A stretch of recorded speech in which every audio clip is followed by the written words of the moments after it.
Hello, everyone, and welcome back to the show. This is Reservations, and I'm Jeremy Black. And I'm Rain Wayland. So I won't keep the intro too long.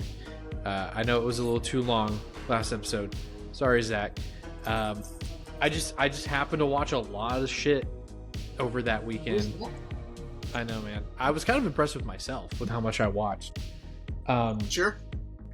But I'll keep it short and sweet because I did watch a couple of things over the weekend, as I was texting you about. Zach may laugh, or he may be like, "Oh, great, Rain saw it too." I watched Puss in Boots: The Last Wish, and I watched The Bad Guys. And dude, I don't. Oh no! Oh yeah, she sounds upset. Well, because I'm in the room. But I don't know what's going on over at DreamWorks, man. Those movies were awesome. Like, Yep. Genuinely so funny. The story was really good. The animation, I don't know what the fuck happened at DreamWorks, because like The Bad Guys, the animation is very like a mixture of anime and it was so good. And then Puss in Boots, oh my god, dude, Puss in Boots was so good, bro. How many Puss in Boots movies are there? This technically is the second one. Okay. So, like, standalone as well. Oh, yeah, standalone? Yeah, standalone. I mean, he had his own show, but this is technically only the second standalone film. Because the first one... Well, the first one technically takes place before Shrek 2. Get some lore for you. So that's before Shrek 2. And then this one, I think, is after Shrek 4. Because this one ends with him going back to Far, Far Away. Because he says, like, we're going to go see... I've heard The Last Wish is really good. Not even like it's good for a family film or it's good for a kids movie. Like, it's just good, period. It's good, period, man. So yeah, maybe I need to see these Puss in Boots movies. I don't know. I did start watching The Bad Guys like last month, and Healy came home. I was maybe 20 minutes into it, so I didn't get very far. But I love it. I mean, it's Sam Rockwell, so I mean, I was already like hooked. I love Sam Rockwell. And the voice cast of that movie is great too. Sam Rockwell, Mark Maron, Aquafina, Danny Ramos, and Craig Robinson. Like, great voice cast. But yeah, I like man, what I saw. I like turn up because Haley got home. We had to do stuff, but whatever. Yeah, I think you got to the point when Wolf breaks the fourth wall, which is so cool. Yeah, I got a little further than 20 minutes. I got. They were planning the heist at like that gala or whatever. Oh, steal the golden dolphin. That's right. Yeah. So, and the guy. Oh my god, his name was making me laugh so much. I forgot his name. He's the guinea pig, the mayor, or whatever. Well, he's just a professor. His name is Marmalade. Oh, they just call Professor Marmalade. Yeah, they just call him Marmalade, and he's voiced by Richard Ayoade. He's the guy in Paddington 2 that sends Paddington to jail. That's right.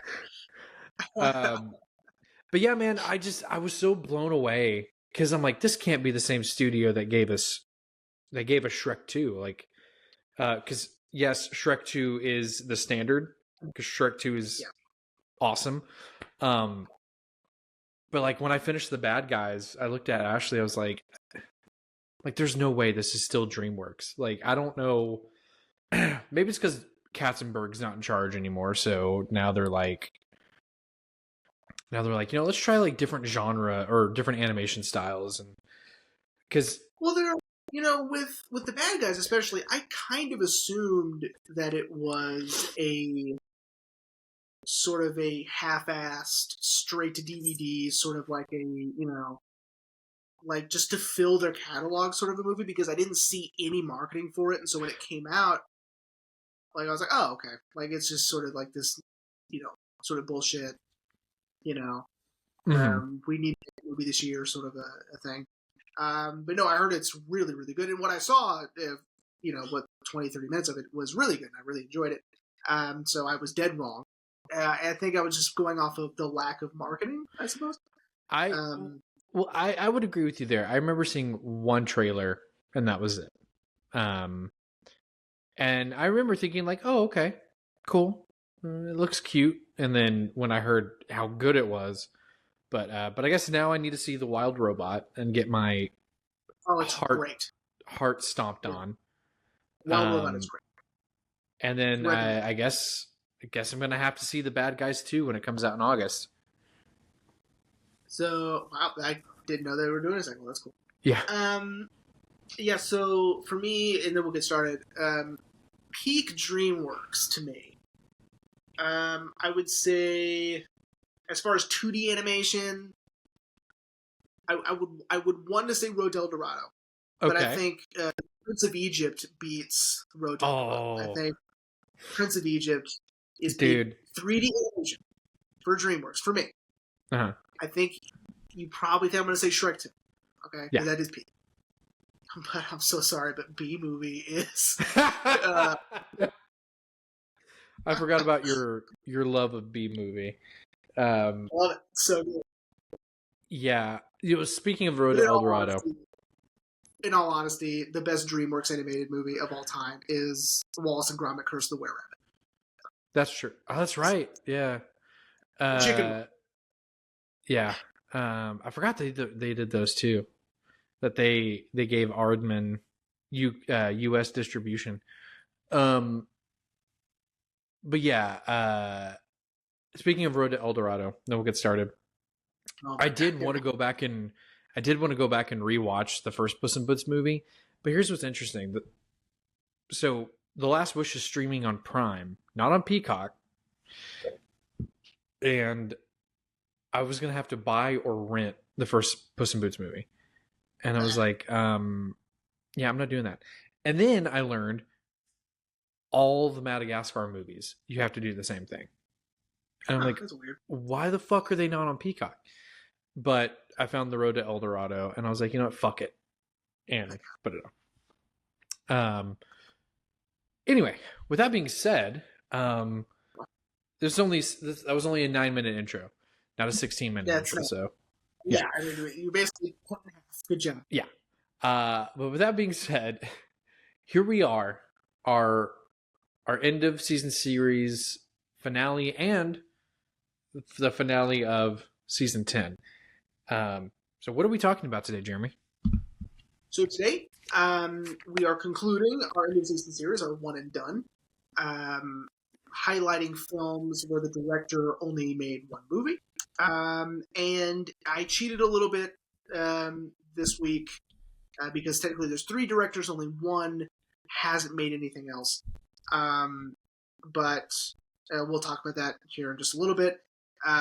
But we are talking about the 1992 mockumentary Man Bites Dog. You know, you were saying last week you don't know why they called it that. I'm sure you did digging. If not, apparently that is a journalism term. Well, it's sort of like a quirky journalism, like meaning like the journalism. If it's Man Bites Dog, then it's sort of topsy turvy. It's sort of like a play on Dog Bites Man, right? Which is like the headline, right? Yeah, there's one that says Dog Shoots Man. Yeah. So it's sort of like a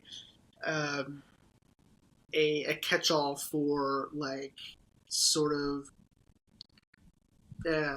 it's not what you're expecting. Like the headline is like Man Bites Dog, and you go, oh, that's intriguing. That's sort of different and not what you're expecting. It subverts your expectations.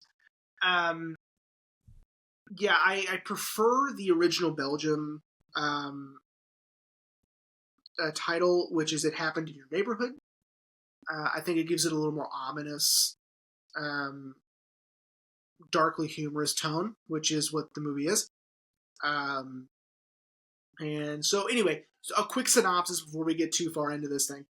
Um, it follows Benoit. He is the subject of this documentary, and the documentary crew follows him around as we see his day-to-day routines, as we meet his family. He is also a ruthless, brutal serial killer, and the documentary crew follows him through all of his murders. Um, and again, just getting to know him and his day-to-day life. So the film delves into not only Benoit and his day-to-day life, but also him corrupting and influencing the documentary crew as they get more and more involved with his debauchery and his horrendous crimes. So far that a few of them die in the beginning, and they all end up dying by the end. And that's made my stuff. So I had my first question locked and loaded. How did you hear about this movie, dude? Because I'm gonna be honest, just like last week, I was really worried I was gonna go into this not liking it. Now, that's not me saying I like it. That's me saying I can appreciate aspects of it. But the whole time I was watching, I was like, how did he hear about this? And it's on my wish list to physically own. So I don't even know how I heard about it. Yeah, I think in this case it was another list. I think it was just a list of like disturbing films, sort of like Unks last week. There was a while there where I was just trying to find like digestible, accessible, disturbing films, right? Because there are some disturbing films out there like that go way too far and like really push the envelope and are just heinous, that I haven't really wanted to watch. But like these are more like well received critically, I guess, because of their stance in society and culturally, and they're significant and they're well made and whatever. And they're not necessarily heinous and deplorable for the sake of being heinous. So I probably found it that way, and either I ordered on Amazon or I found it at a secondhand place on the Criterion DVD. Part of their original run of DVDs. I don't remember how many there were that are like this. I think they're called Black Label or whatever. These Criterions. Really? They're kind of DVDs. I forgot what they're. It don't matter.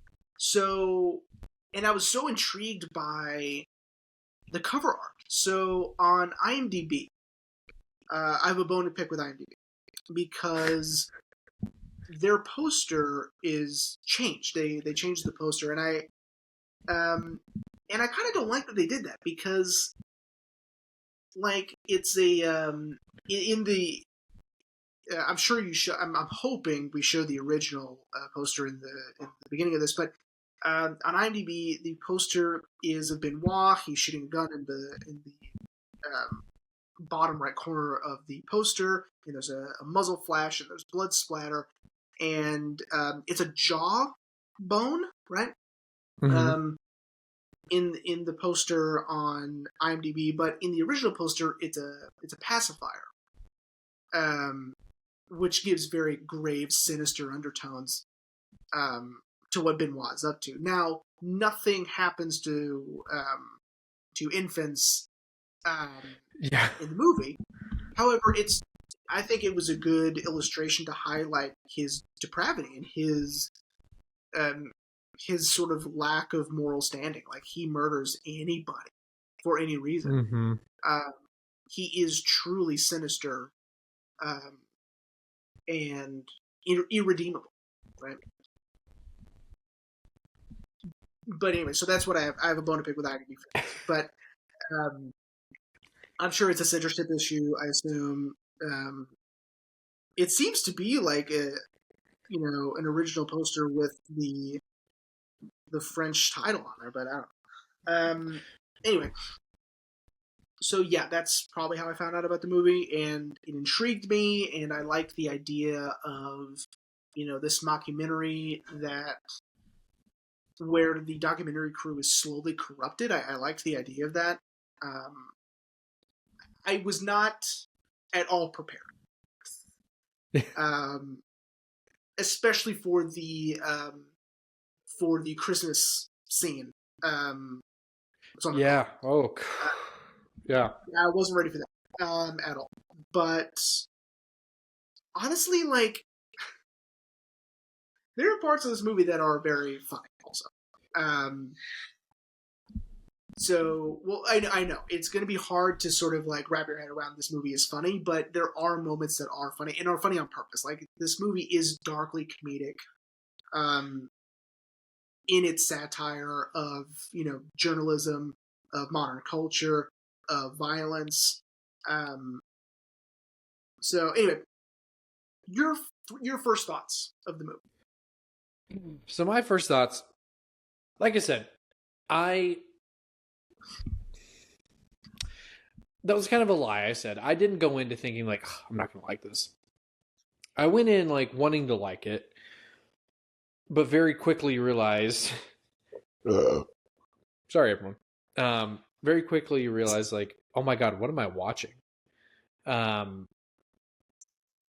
truly, as I opened the show with of, how did you find out about this movie? The whole time I was watching, I was like, how the fuck did Jeremy find out about this movie? What is this movie? And again, it's on my wish list. So somehow I found out about it and was like, yep, put it on the list. But I liked the parts that were played for laughs, which I was not expecting. I thought it was going to be, I knew it was a mockumentary, but I thought it was going to be played very seriously. Kind of like, maybe this is a bad example, but kind of like What We Do in the Shadows, where they play it like vampires actually exist, and this documentary crew just happened to like fall, So I thought it was going to be played very seriously. But then I was like, is that supposed to be funny? Because I was like, that's kind of funny. Trying to think. I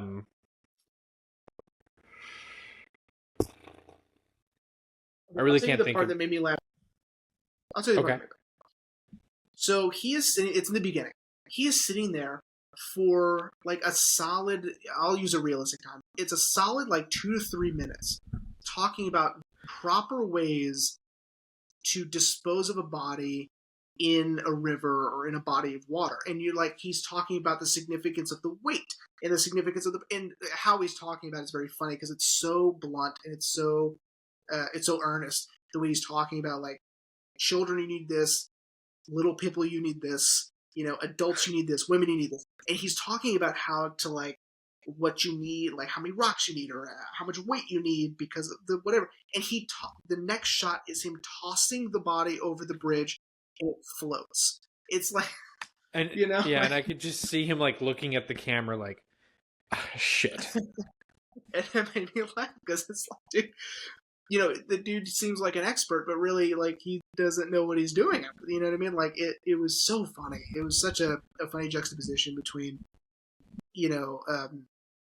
preaching and practice. It was so good. Yeah. But yeah, so I wasn't expecting that. But I did like elements of it. Like, I do like the documentary crew is involved, that they're not just sort of this like omniscient presence, to use What We Do in the Shadows as an example again. That documentary crew, especially in the film, not the show. So the film, they there really is like a degree of separation. They just stay behind the camera. They don't really talk to the vampires unless like they're doing their one-on-one confessionals. But even then, you don't hear the questions they're asking them or anything like that. So I did really like that the guys had the idea to like, well, the documentary crew is going to be involved. Like, it's not going to just be him talking to a camera for an hour and a half. Right. So I did really like that. It feels weird to say I liked that they become corrupted, but I liked it in the sense that it was very natural. Like, it wasn't like, we've been watching him kill people for the last 3 months. We should kill people now. It was more like, well, this is kind of our lives now. We need to. Well, it started off slow. It was, hey, can you move him? Or can you grab that? Or would you mind holding him down? Or whatever. Like, it started off really small. And then it just built and built over time. And Remy, I think, it's the most corrupted out of everybody. But yeah, especially after Patrick gets killed. Dude, okay, so that was also very funny because like the sound guys keep dying, and he uses the same speech for both sound guys. Yeah. Remy, when he's eulogizing them at the table, it's the same speech. He uses even the same girlfriend's name, which either means they were dating the same person and didn't know it, or he just doesn't really know them that well and is just making it up. Either way is funny, and it's just so silly, and eventually, of course, it gets quite out of hand, with them actually participating in the murders and in other, horrific acts as well. Mm-hmm. Yeah, but I did appreciate. There we go. I did appreciate that the corruption is more natural. And you can tell that they're not on board with everything. Right. Like when Benoit kills that guy at his birthday party, you could tell that Remy especially is like visibly shaken. Because he doesn't want to eat the cake anymore. And he's, I'm not that hungry now. But since he can't wrap up the body, they have to wrap up the body. So there is some sort of moral, like not morality. No, I'm right, morality within the documentary crew. Well, at first, but yeah, absolutely, absolutely at first, because they don't even want to spend that much time with him at first. Like, when Benoit is discussing like the lower socioeconomic portion of the city, and you can tell because of the buildings, the brick they use, which is also very funny that he's talking about the color of the brick and it's in black and white. I don't think he realizes that they're using such cheap film for, it's so they're trying to keep costs so low that they're using black and white 16 millimeter, but he's telling them like we should celebrate. I think that was when he killed the old woman. Yeah. Mm-hmm. Yeah, by triggering a heart attack. Yeah. Right. And he wanted to celebrate because they found all that money, and they're like, no, we have, they want to kind of distance themselves, but he's so charismatic and so magnetic that they're just like they can't say no, and they're probably also terrified. I mean, wouldn't you be? Yeah. Because he can go. Okay, the movie opens with him strangling that woman on the train, and and then a few minutes later, he's having fun with some local kids, on the street, like bonding with them. Let me see your dart gun. That's pretty cool. Whatever. And then then he kills several. There's that quick succession of cuts of him, shooting all of those people. And then you see him play music with a friend of his. And then he's classically trained in piano, and he loves to play music and he loves art, and he does have relationships that he cares about. Mm-hmm. And that's redeeming in a way, which is odd, because I just saw him murder 25 people in the last, not even 5 minutes, you know what I mean? Yeah. So Like it was like a thing to do. it's just so odd in the way the movie treats these killings as if they're so casual and they're so frequent. Like if he were real, he would be the most deadly serial killer. You know what I mean? Like we would know his name forever because of how many people that they are insinuating he has murdered, and that's just with a camera on, and they just happen so frequently and in broad daylight. So it's sort of like, is this a weird, surreal type situation where just getting caught's not an issue? Which is interesting to think about because eventually it is.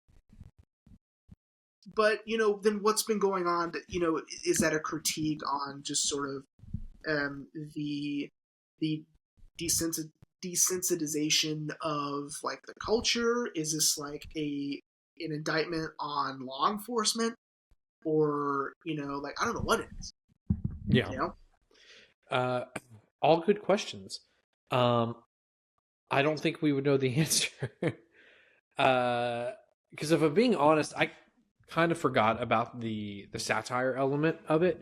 Because I do remember reading, I think it was on the Criterion website, of it being a satire on media and journalism. And I kind of forgot about that watching the movie.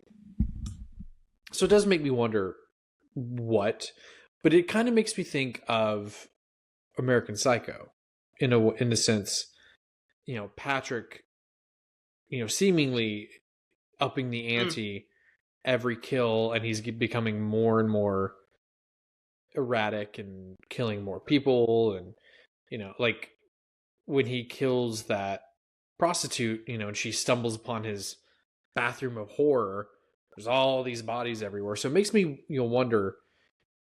I mean, obviously the American Psycho movie hadn't been out by the time this movie came out, but it does make me wonder if they were going for that sort of element of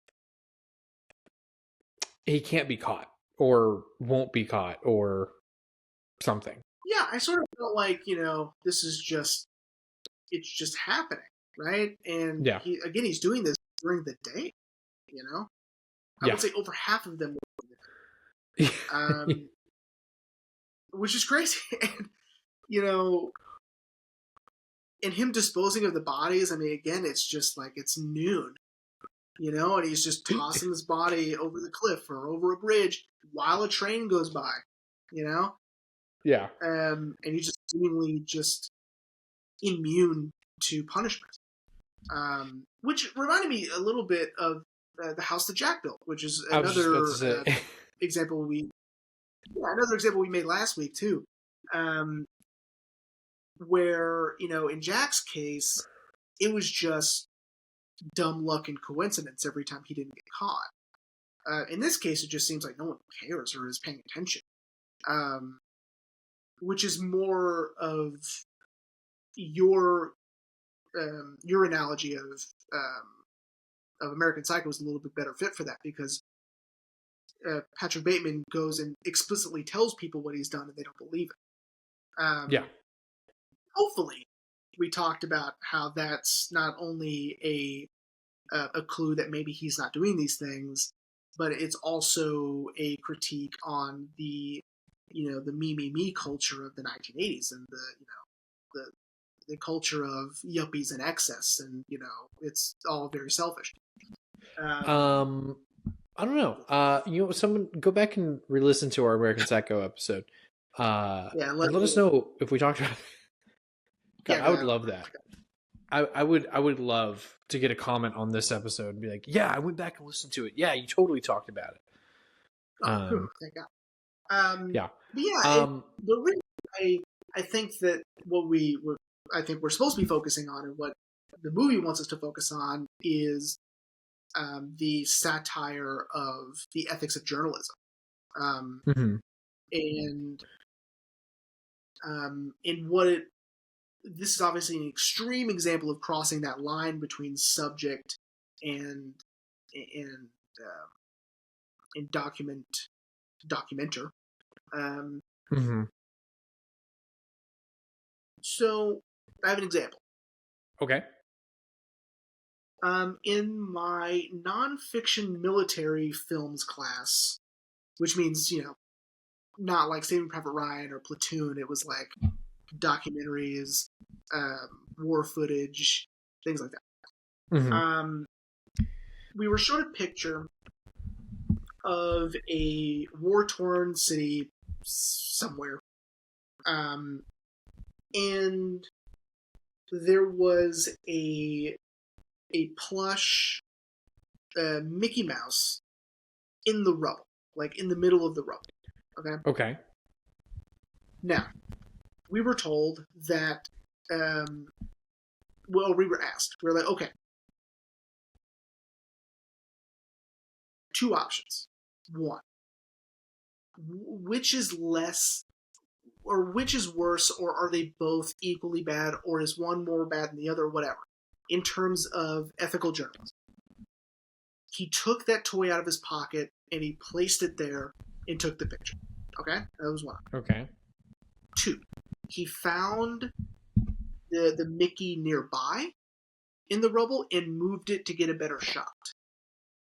Okay? Okay. And the other one was he just found it exactly like that, which maybe is true. I don't know. I don't really remember what the actual. I don't know if there was a definitive answer, but I thought for sure. I'm like, well, if he found it nearby, it was there. You know. Mm-hmm. He moved it. I don't know how I feel about him moving it, like to get a better composition. Like that's sort of drawing the line a little bit. I mean, we're teetering on that's not okay. Him, of course, bringing it is never okay. Like that's not. Yeah. You can't do that, right? But I liked the idea of, well, then let's discuss more about the what if he just moved it, and that sort of got me thinking about what the ethics of journalism and what. And I don't know if we've done this movie yet. Have we done Nightcrawler yet? We have not. Okay. Perhaps a future episode, because that it also delves into stuff like that as well in Nightcrawler. And again, a little more of extreme example. But with it's like when do you need to step in? Mm-hmm.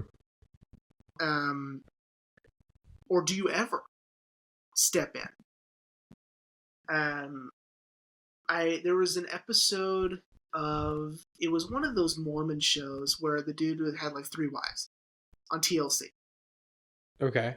And one of their daughters was very sick, and she'd been sick for a couple of days, and she kept getting worse and worse and worse, and no one was doing anything about it. I mean, they were concerned, but they weren't taking her to the doctor, right?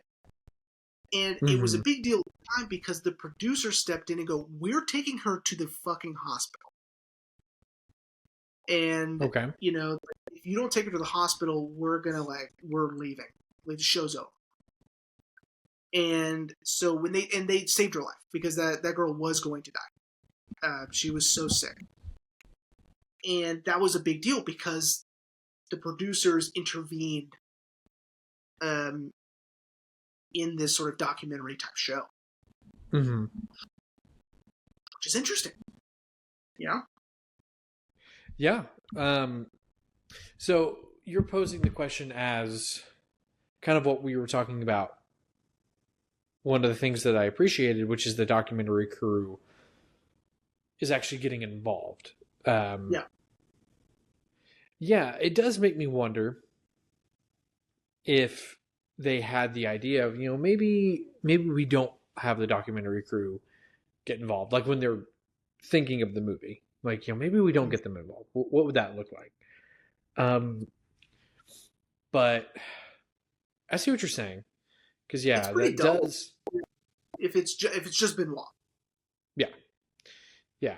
Because that does make sense, because like, yeah, where, like, yes, he's asking them to do stuff, like, again, like you said at the beginning, small stuff like, oh, move him over here, um, hold this, but it makes you wonder, like, once it gets to the point, like when Benoit kills the Italian guys and then kills the documentary crew that's following them around, um, he has Remy kill their sound guy.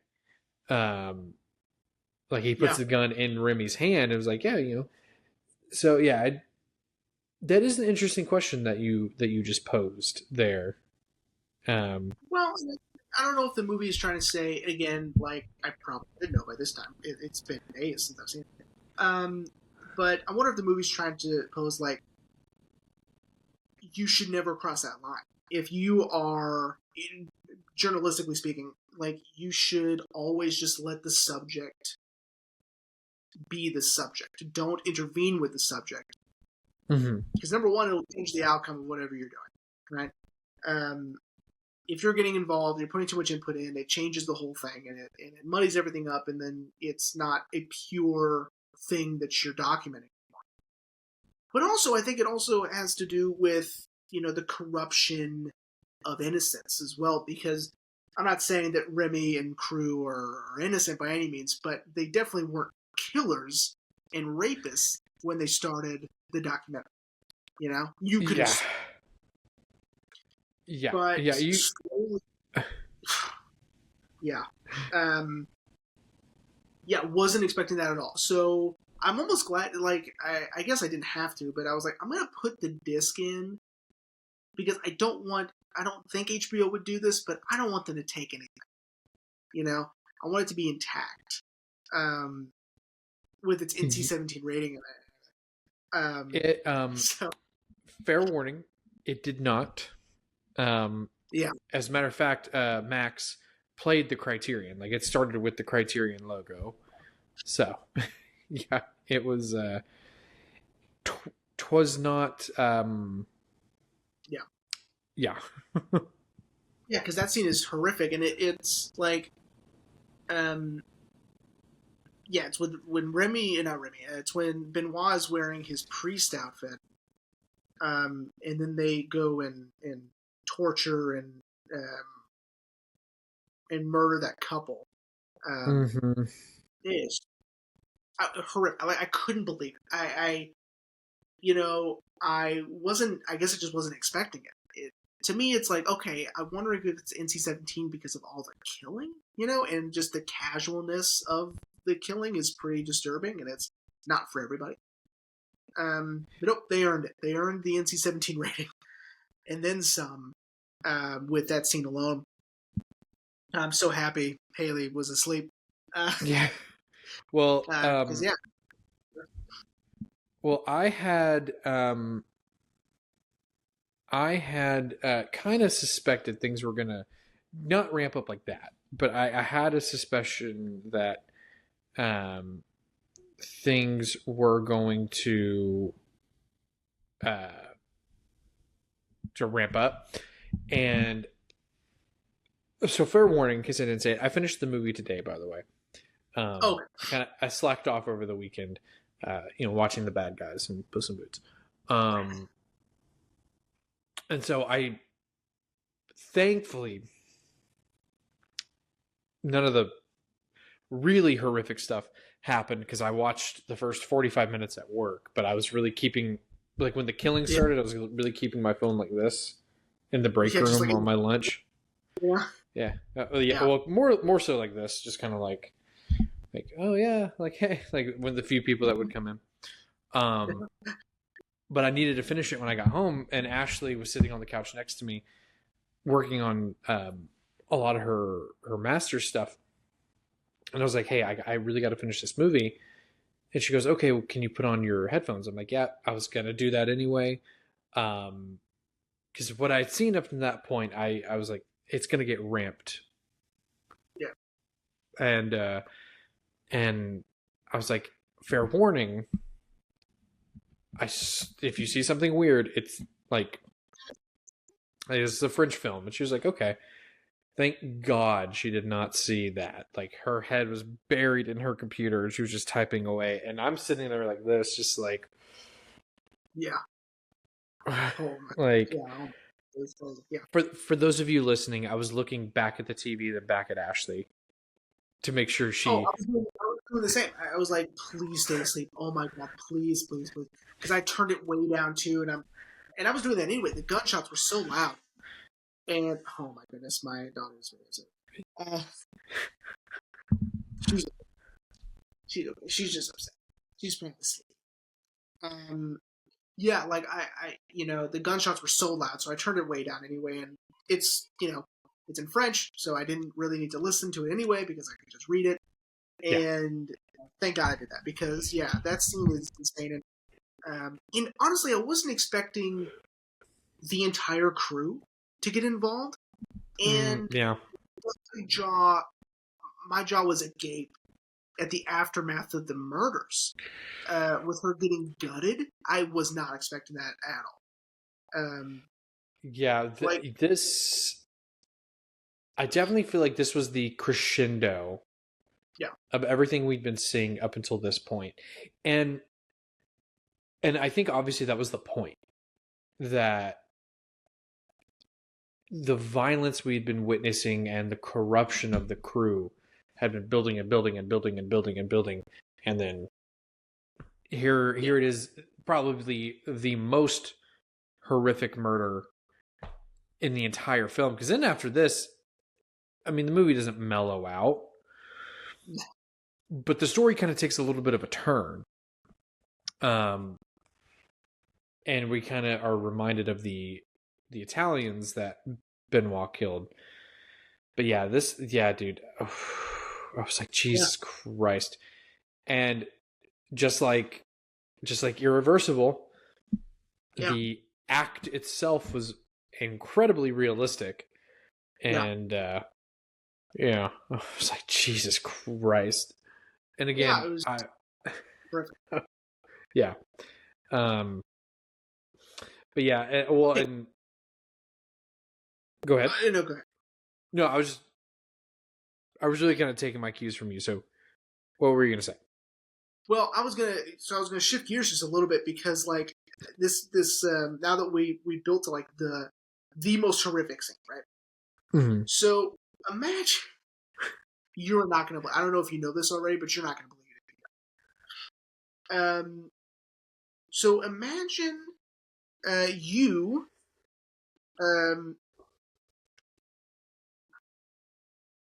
imagine you have a son who's making a movie, and they go, it's kind of like a documentary about me.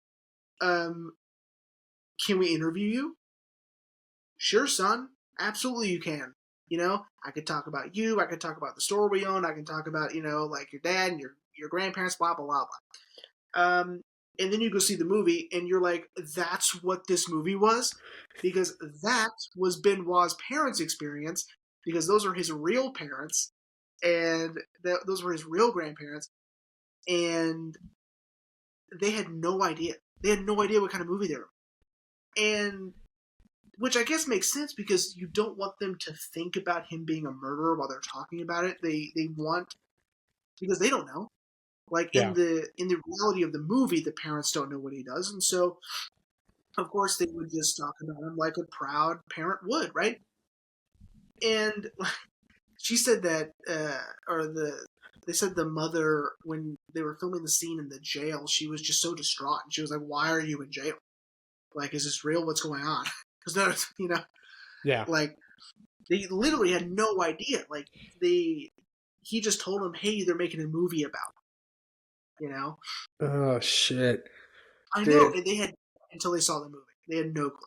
The only time I've ever known that on a movie and this is not a good comparison. I recognize that. The only time I've ever known where a film crew kept secret the point of the movie was Wet Hot American Summer. Oh, sure. Yeah. Where they did not tell the owners of the camp they filmed at the full plot of the movie. They were just like, yeah, this is the last day of camp, it's sleepaway camp. And they're like, okay. And then they saw the movie and they were like, remove our name from that you filmed here, because this was not what we agreed to. But again, I know that's not a good comparison, because two different sides of the spectrum where you have essentially a parody film and a mockumentary dark comedy. So, right. Excuse me. Sorry, I really need to quit drinking that Coke Zero.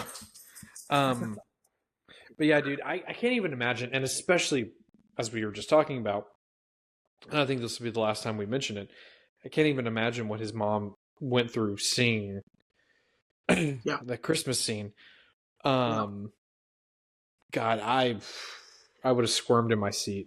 Like, I would have been like, oh yeah, I mean, I was squirming, and I had nothing to do with any of it. I don't know any of those people, and you know what I mean? Yeah. Now, okay. Again, I do want the juxtaposition between that also, and just the in between scenes of him just like chatting. Yeah. Right. With Benoit is so charismatic, right? Because he's a psychopath. I mean, he knows how to connect with others when it benefits him. And I think that he just corrupted the crew. I don't even know if he did it on purpose, but he just knows how to connect and to hold people's attention and to befriend those so much that they trust him, which is insane. I never. But yeah, I mean, it's crazy. Yeah, and okay. So what I wanted to bring up now is the element of the Italians, because I felt like that was a little shoehorned in at first. Sure. Well, not really shoehorned, because Benoit had been making a point of bringing up people's nationalities the whole fucking movie. But I was just like, that's odd that they would specifically bring that up. And apparently, I guess it's meant to be implied that Benoit pissed off the mob. Because again, after the Christmas scene, the story just takes this very strange turn. Yeah. Like, Benoit gets knocked out in the boxing ring and has to recover from that, and then he kills that guy in front of everyone at his birthday. Yeah. Then he gets arrested. What did he get arrested for? I think I missed that. Oh, I don't remember. I was just thinking about that too. He ends up in jail. Yeah. It was odd that he got arrested, because we're so used to him not getting caught, at all. So. Yeah. Then he gets arrested, and then he breaks out of jail. But then, like, the Italians come full circle, and we have 10 minutes left of the movie where they kill his girlfriend, kill his mom, and then a real Butch Cassidy and the Sundance Kid. Apparently, the Italians just show up and murder him and the entire documentary crew. And I'm like, so much just happened. Yeah. I don't, what? And I found that not really odd, but just so much happens so quickly. Yeah, it does happen very quickly. I agree. Yeah. And again, I guess, is it meant to be implied that Benoit killed two members of the mafia or something like that? Honestly, I don't know. You're right. It happens very quickly, and that, it doesn't seem that important at the time, but thinking about it, maybe it was really important, and that's who's doing all this killing. It was my understanding that, really, it doesn't matter who's doing all of this. It's all just repercussion, which is important. And it's that, you've done all this for so long, not getting away or not, getting punished for it. And now here it is. And it's coming all at once. And I thought that was really interesting, and that it really kind of didn't matter who is doing it. It just matters that it's happening at all. Yeah, so, yeah, I mean, going back to the other documentary crew, another time I laughed was that there just so happened to be another documentary crew. Yeah. It reminded me of that scene in Shaun of the Dead where they meet that other crew, and there's like a 1-to-1. I mean, like they all have their doppelganger in the other crew. Yeah. It reminded me of that. It was very funny, and I like that. They just, those poor people, because they just found the wrong person. But I like that he goes, "Oh, that's a nice camera. You want it? Hey, Remy, you want this?" It's like, "Nah, man, that's video." Yeah. Man. I love that he just like drops it. Like, oh, okay. Well, and again, that scene starts off very funny, and then it turns into something more sinister when Remy is actively participating in murder, in committing murder, which is which leads to the Christmas scene, later on in the film, which is I think we've made a good point of saying how horrific that scene is. Yeah, you're right. I know. It's just again, I applaud this film for taking its time with the corruption, but yet it being sort of a swift process. Like, I like how it just slowly builds and builds and builds. Yeah, I'm wondering what kind of career Remy would have had had he not gotten killed. Well, no, I meant like the actual Remy. Right, yeah, because they all share their their names are their names, right? So yeah, real knocked up situation. Yeah, except for Seth, of course. But yeah, I do wonder, because I was kind of curious about the rest of the guys, and the real Benoit had and still has a very active career. Yeah. Andre, I don't think he really did much after this. I think he still made movies. He made a movie not too long ago, which is why I'm like, well, it's cheating because he directed movies after this. Like he directed a movie in 2021. He directed a movie in 2012. So, like, he's done more stuff after that. It's just Remy and Benoit had not directed a film after that, and so I decided that was like that's good enough. So, but I did read that Remy did die in 2006. Yes, he died by suicide in 2006. He was almost 40. Yeah, I don't know. It's obviously it's a 10-year gap. So, it's not like it was right after this he died, so therefore, all that could have been. There's a 10-year gap there. So, I mean, if he wanted to make movies, I would assume that he would have had that opportunity. I mean, this was a pretty infamous film when it came out. I mean, it was banned in several countries, and it was... critics seem to understand the satire, the ones that saw it, and they, it wasn't like panned by any means, besides the countries that said it was too extreme, and banned it, which, normally I don't like censorship, but I mean, like, I get it. Like, I don't condone censorship. I don't think it's right, but I mean, like, I kind of, if you don't understand the satire, or if that's sort of a cultural thing, then it just seems like filming a guy doing horrific shit for fun. I did read that it also took them a whole year to complete because they kept running out of money to complete the movie. I did read that it was very controversial upon release, which rightfully so.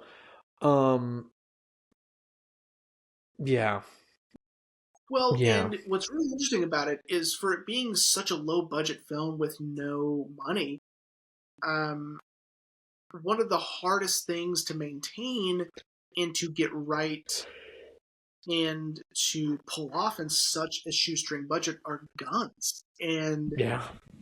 so it's really impressive. I mean, honestly, because I don't remember which filmmaker it was. Maybe it was Robert Rodriguez. Will put firecrackers in the barrels because they couldn't afford blanks. Um, but the gunfire here is very realistic, and it's it's loud, and there's smoke, and there's muzzle flashes. So like, I don't know what they did and how they pulled that off. They With just had having him going around shooting actual people. yeah, I guess that's probably um, yeah, that is pretty. That is really impressive. yeah, Because again, considering how much, um, we've talked about. I know we've talked about with visual effects, especially with guns, when we did The Crow. Um, and how much goes into it. That yeah, is really impressive. That maybe that's what they kept ballooning the budget on. had to. It's expensive, like because if they did it correctly, but I also don't know their regulations. In Belgium, Mhm. I don't know. So maybe they don't need to have an armor, or they didn't have those safety measures that they absolutely had to have. Um, The only thing I know for the UK at least, is if you are going to be using prop guns, you have to get a film license mhm. that pretty much says like, we're filming a movie, these are props, or you have to use brightly colored versions of the guns you want to use. Because I guess who in their right mind would use a bright red gun? Um, I learned One that from a UK YouTuber I like, interesting. because he's featured guns in a lot of his videos, um, and he has these two BB guns that look like Walter PPK's, James Bond's gun, Yeah. but they're bright red and bright blue. And that's what he said. He was like, I have a license. He was like, but if I didn't, I would have to use these all the time. And I'm like, that's interesting. Well, Um, and it's not impossible because I mean, in black and white, I wonder how it would look. You know what I mean? mhm. Uh, but I don't know. Like, we're it's 92. We're way past like at least in my with my very narrow knowledge of this sort of thing. We're way past like cannibal holocaust. Them killing real animals on screen. That was 1980. Um, there are rules. Yeah. So it's like 92. There's rules. You can't just say like, well, it was a different time because that's still modern day filmmaking. I mean, it's like Yeah, that was only, you know, well, it was 30 years ago. yeah. Um, but yeah, man. Um, well, that being said, are you ready to wrap up? Yeah, And I'm shocked that you didn't hate this, honestly, because it is not for everybody. Do I even like it? I don't know. Like, I do appreciate a lot about it. I think that it's intriguing. It's fascinating. It's a really cool idea. mhm. Um, and again, as far as the satire of journalism and ethics and morality in documenting a subject and how far does one go, that's really interesting. Will I see it again? I don't know, maybe in 10 years. Yeah. Yeah. Again, I didn't hate it, but I didn't necessarily like it. I guess I would say I'm ambivalent towards it. But again, I did enjoy the things exactly what you just mentioned. Um, yeah, I may take it off my wish list just because not because I'm like I don't want to own that, but it's one of those where I'm like, I've seen it, I'm good now. Sure, You know, that's fair. as were like some of the other criterions that I have, but either I have seen or I haven't. I'm like, no, I really want to own that. But this one, now seeing it, I'm like, I mean, I could live without it. Sure, Uh, absolutely. but yeah, man. So anyway, well, now that we've wrapped up this individual movie, this specific one, do you have any final thoughts about the end of season series? Um, I've really enjoyed it, film man. and movie. I've really enjoyed it. I would definitely say of the 4 we've done, um, Night of the Hunter is my favorite. Sure. Jesus Christ, that movie was so good. I was telling someone about it, and I was like, man, there's no reason a movie like this should even exist. Yeah. Because it was so good. But man, you always seem to do a really good end of season series. It makes me kind of want to change next seasons, but there's a You have time. reason. You have time to think about it. Yeah. That's true. That's true. But it also gives me an excuse to crack open that set. For sure. Yeah. But no, man, I did really enjoy this because it is really interesting to think about. You know, like living in a world where these guys have only made one film. Like it would be like living in a timeline where Christopher Nolan only made Following, and that's it. Yeah. Like that would be insane. Yeah. That we would have never gotten, the Dark Knight trilogy or Oppenheimer or, the Odyssey, which I'm very excited for.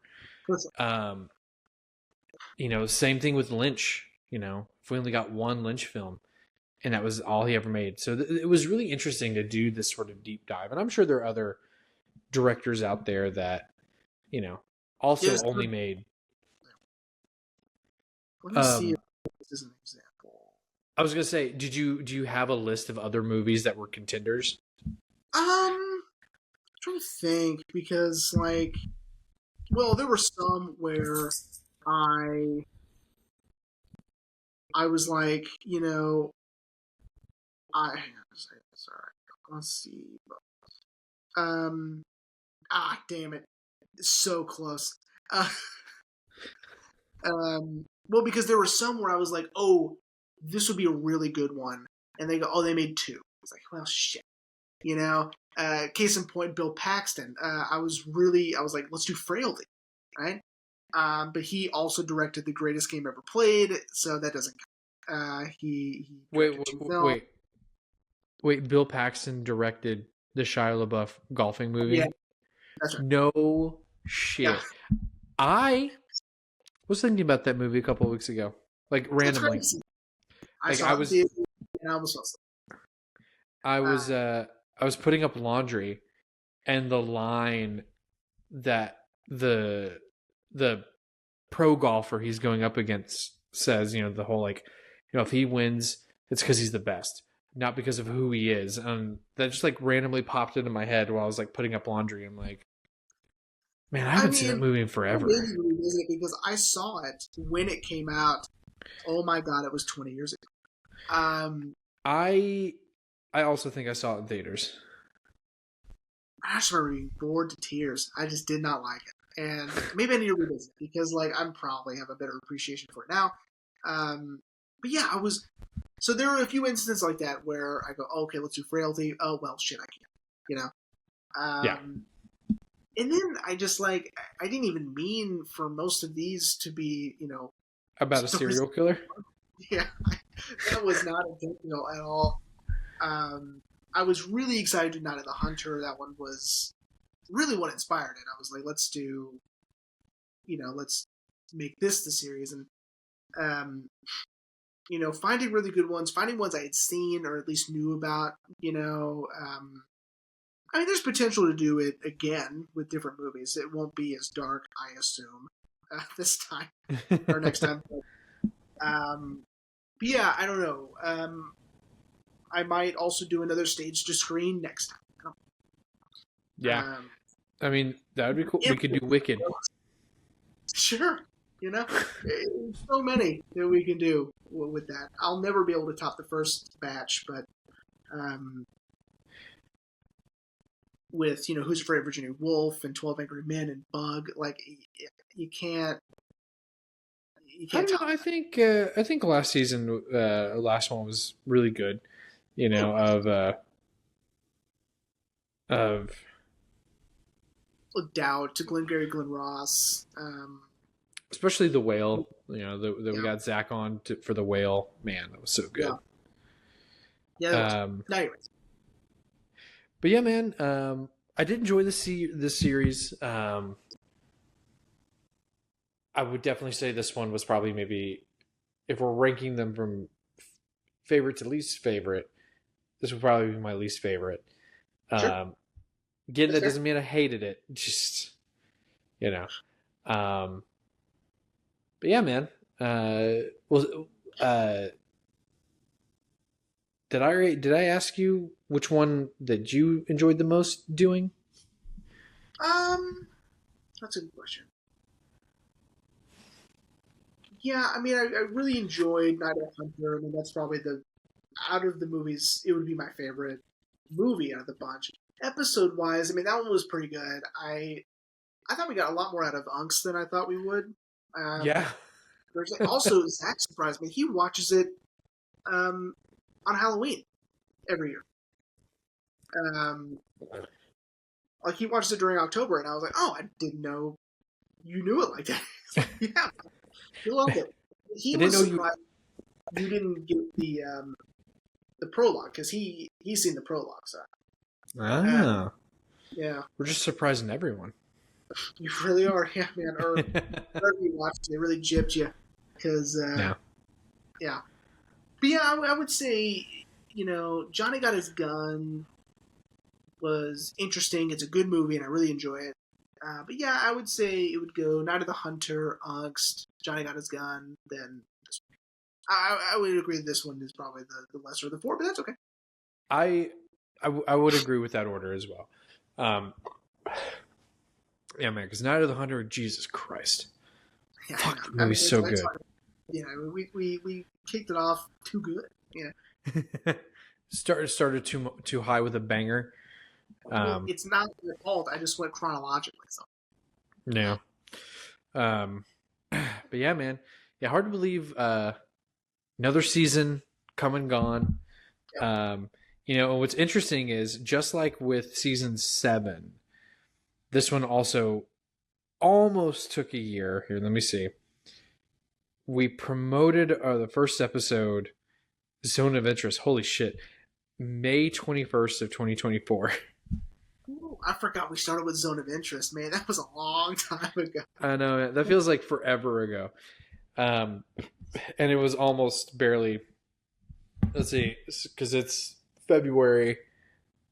So that's in 3 months. So we did not have my yeah. We were in the process of moving to the new place when we did that. But yeah, man. I always love when we get to the end of the season, just because we can look back at, like, what did we start with again? Someone asked me, because I was talking about the podcast, I think at work, and they were like, well, like, how long are you going to keep going for? Like, I don't know. Till there's no more movies to watch, I guess. Yeah, I guess. Like, yeah. And then even then, we can redo episodes. I know there's a few that we've discussed redoing, but nah, I just wish we can go back and just fix how it sounds. Fuck. I know, dude. I've gone back to listen to a couple of old episodes. I'm like, Jesus Christ. But I mean, we don't have a professional team. Since this is a milestone, 10 seasons. This should have been a clip show. I don't know. It should have been like each season. Each season we end with a clip show. Yeah. Like, man, like each season people think it's like, oh, they're doing a clip show, so this is like the show's over, and then we come back with another season. Like, oh, okay, I guess they're not done Yeah, yet. exactly. And we keep doing the same clips. We just add more clips from the most recent season, and they just get longer and longer and longer. Well, I need to. This is a future rain problem. Well, not really a future rain problem, but future rain project. I need to go back to. I essentially just need to make a supercut of all your names and put them on the YouTube channel. That way people can have it in glorious formation. And what's really funny is the season when you, in my opinion, had the best one, the third Menendez brother. Awesome. That season, you can watch my hair grow out and then get cut all off again. Because we started that season. No, that was last season. Yeah, no, the one with the third Menendez brother, y'all hadn't moved yet, so. Okay. But yeah, get ready. I'm doing it. It's next season. I get to do it again. Yeah, next season. Yeah, and who knows? Maybe next season I'll do this the same shirt every episode. That's if I remember. And want to contribute to that. Remember, it's like, oh, it's it's Monday. I got to put my podcast shirt on. Yeah. I gotta add two because sometimes one would be dirty. But yeah. Yeah, I'm looking forward to next season. Now, here's a question for you. Okay. Do you have a favorite episode of this season at all? Oh, man. I can YouTube's favorite. But what's your favorite? YouTube's favorite was the Fellowship. No, Return of the King. That was yes. Yeah, they really like that one, which is interesting because yeah. Man, here I'm looking at them. It's their to play devil's advocate in their defense. Absolutely, they are correct. I had no idea what I'm talking about. Like, when it comes to anything Tolkien, like, it's so dense with lore, and it is so beloved, and it is so studied. Like, I could have taken a Tolkien class in college. And my mom was so jealous, and she was so upset that I didn't do it. But I had the option. I'm dumb. I don't know anything about this. I would say probably... Man, we had a lot of good ones. We did. Getting to rewatch Men was awesome. Because I'm pretty sure I said it in the episode. I remember when we all saw it together, you, me, and Alex. I really liked it, but getting to rewatch it, I was like, "Holy shit, this movie's so good." Yeah.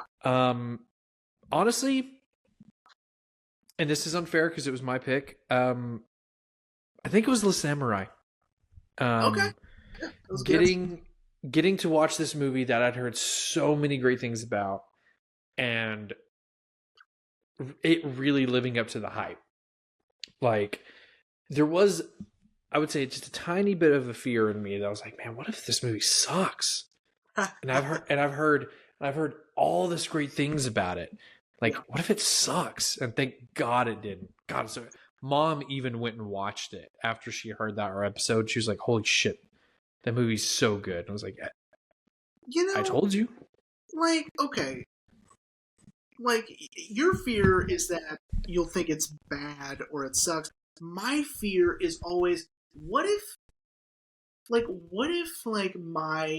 my taste in movies is just not good enough? Like, what if I'm not sophisticated enough to like it or to get it or to, like, that's usually my fear when it comes to movies like that, because I'm like, man, it's just so highly regarded, and it's so, like, people love it, and it's like critics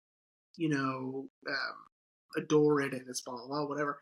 I'm always like, what if, like, I just don't get it, or like, what if I just I find it boring because I'm so used to watching a movie and being on my phone and, doing 10 things all at the same time. And, like, what if I've just fried my brain, Mm-hmm. Usually my favorite. What was your favorite then, man? Looking back, and I think just, like, it's not even close. For me, my favorite was The Zone of Interest. I mean, Ah, it is slowly becoming one of my favorite movies. I love it. I think it's just absolutely brilliant. yeah. And we got some pretty decent views on that. On the YouTube channel anyway. We got over 500. I mean, it's pretty good. For us, that's incredible. For us, it's like, holy Jesus Christ, Yeah. Yeah, I mean, I love it. I remember seeing it in theaters and just my jaw hitting the floor. I was just so enamored by it. And rewatching it, I didn't get anything less out of it. If anything, I gained more appreciation for it. It's incredible. It's an incredible. Yeah, agreed. And I'm glad that we both own it on A24's 4K. Thank God. I know. Yeah, man. So before we close up this season, should we give a tease for next season, since we kind of have our next? Well, you know your next movies. I don't. You know my next movies, but I don't know yours. But should we give a little tease for next season? Yeah. So tease for next season, everyone, because as many of you know, Zach, when we wrap up a season, we'll take a couple of weeks off, and Ashley and I are actually going on vacation to. I'm sure we'll get some eye rolls. We're going to Disney again, and then did I do that on camera?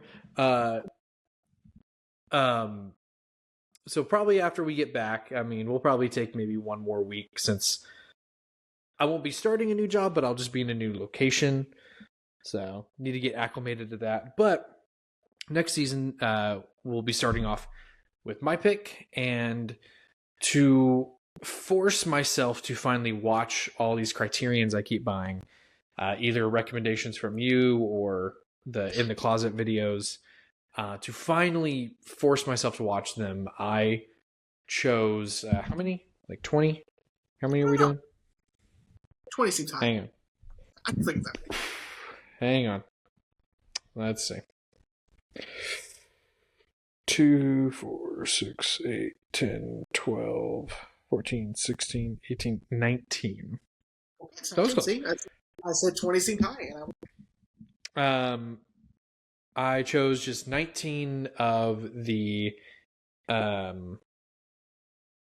think I did top rated based on Letterboxd. So a lot of these are going to be foreign films. A lot of these, well, the first 2, I didn't do that. I hope that doesn't show up. Oh well. The first 2 are going to be silent films, but I've got, let's see, 1, 2, 3, 4. Holy shit. 5, 6, 7, 8, 9, not including the Incensive series, 9 foreign language films. Well, I think most of them are Japanese. Yeah. 2 of them are Kurosawa. The rest of them are Ozu, which I did not do on purpose. Again, yeah. But yeah, I was just like, you know what? I'm going to force myself to finally watch these movies. And one you and I agreed on the most. I'm not going to tease it here, but because I'll probably go chronologically as well. It's the final pick. That one I'm the most excited for. I mean, I'm excited for all these movies, but that one I'm really excited for. Now, Jeremy, what? I don't want you to say it on camera, but what are you doing for next season?